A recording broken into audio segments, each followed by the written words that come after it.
Il a postulé à Harvard 10 fois et a été rejeté. Il n'a jamais appris à programmer. Sa première entreprise était un échec total.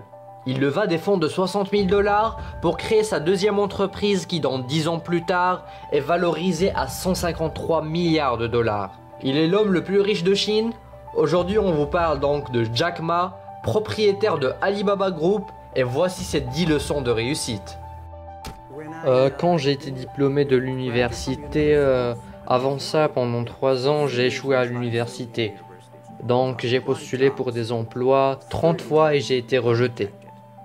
J'ai postulé pour la police et ils m'ont dit non, vous n'êtes pas bon. J'ai même postulé pour KFC quand KFC arrivait en Chine. 24 personnes sont venues pour le travail. 23 personnes acceptées, j'étais le seul refusé.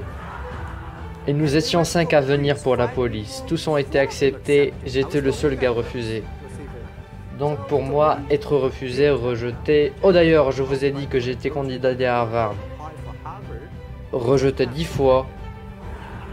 Il fallait que je le dise. On a un code secret pour le succès du groupe Alibaba.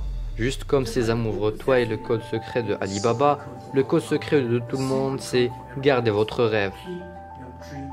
Parce que ce rêve peut-être un jour il se réalisera. Et c'est ça notre code secret. À votre avis, c'est quoi votre point fort? Le point fort de notre force, c'est la culture, c'est pas la technologie. Je pense que la technologie est un outil. Le point fort de notre société, c'est qu'on a une croissance constante de 18 à 20 000 employés jeunes. On se focalise énormément sur la valeur, la mission, et que tout le monde travaille pour aider les autres, non pas pour gagner l'argent seulement.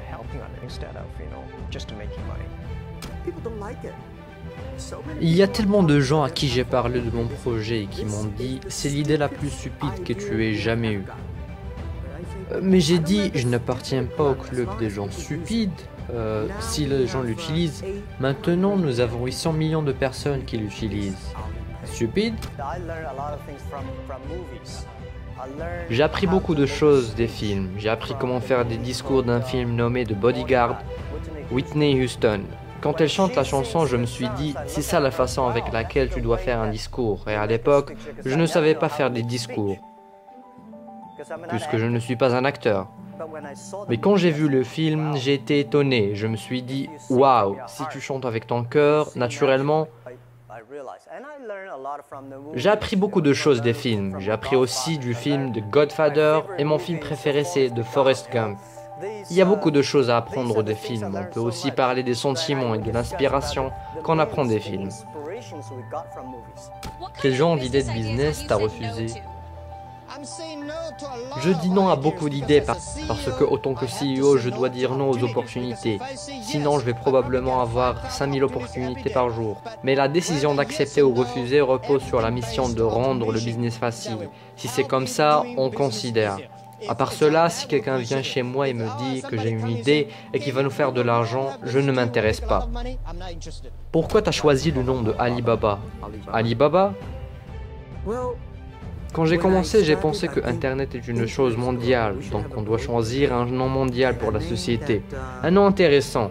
Pendant ce temps, Yahoo était le meilleur nom. J'avais pensé longtemps et soudainement. J'ai cru que Alibaba était un bon nom. Par coïncidence, j'étais pendant ce temps à San Francisco et je mangeais. Et une serveuse est venue et je lui ai demandé « Connais-tu quelque chose sur Alibaba ?» Elle a dit oui. Et je lui ai dit « Tu connais quoi sur Alibaba ?» Elle a dit « Sésame ouvre-toi. » Bien. Puis, je suis parti à la rue et je demandais de 10 à 20 personnes. Et ils savaient tous qui était Alibaba, et les 40 voleurs, et Sésame ouvre-toi. Et je me suis dit que c'est un bon nom. Et c'est aussi un bon nom qui commence par A. Et quoi que vous cherchez, le nom de Alibaba sera au sommet. On a une croyance différente de celle qu'il y a à Wall Street. On a le client numéro 1, l'employé numéro 2, et puis l'actionnaire en 3. Le client numéro 1, l'employé 2, et puis l'actionnaire numéro 3. Oui encore. C'est comme la religion pour moi, c'est le client qui paye l'argent, et c'est les employés qui innovent. Mais l'actionnaire sont ceux qui souvent disent « on était actionnaire depuis le début », mais quand les crises arrivent, ils t'abandonnent direct. Mais le client reste, et l'employé reste.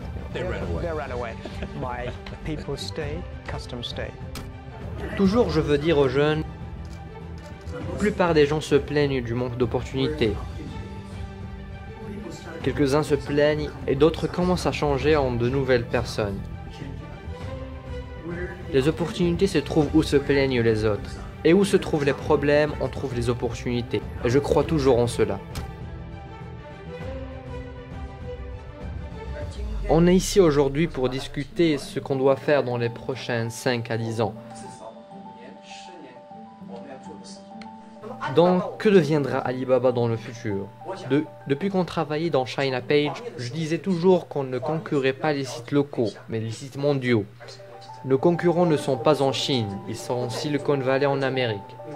Il faut d'abord positionner Alibaba comme un site mondial, pas seulement un site domestique.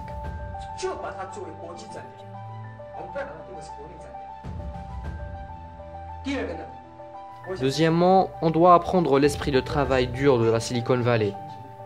Si on part travailler à 8 heures et on revient à 17 heures, elle ne sera pas une high-tech et Alibaba ne réussira jamais. Si on a la mentalité du travail de 8 à 17 heures, il faudrait mieux qu'on parte faire quelque chose d'autre.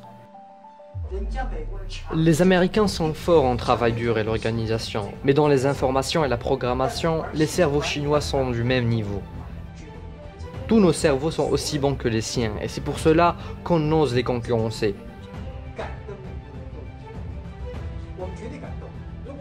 Si on est dans une bonne équipe et on sait ce qu'on veut, un de nous peut défaire 10 d'eux. On peut défaire les agences américaines et même les grandes entreprises grâce à notre esprit innovant. À part cela, quelle différence entre nous et eux? Tout le monde connaît que Internet est une bulle qui continue à gonfler de plus en plus. Mais quand elle va exploser? Les actions de Yahoo vont descendre, ceux d'eBay vont monter. Et peut-être, après eBay, les actions de Alibaba vont monter. Donc ne vous inquiétez pas. Le rêve d'Internet ne va pas exploser. On devra payer un prix douloureux dans les prochains 3 à 5 ans. C'est la seule possibilité pour réussir. Et voilà les gens, c'est la fin de la vidéo. J'espère que vous avez aimé. Si oui, mettez un pouce bleu, abonnez-vous pour suivre nos prochaines vidéos. Et je vous donne un rendez-vous d'ici quelques semaines pour une nouvelle vidéo. Ciao ciao!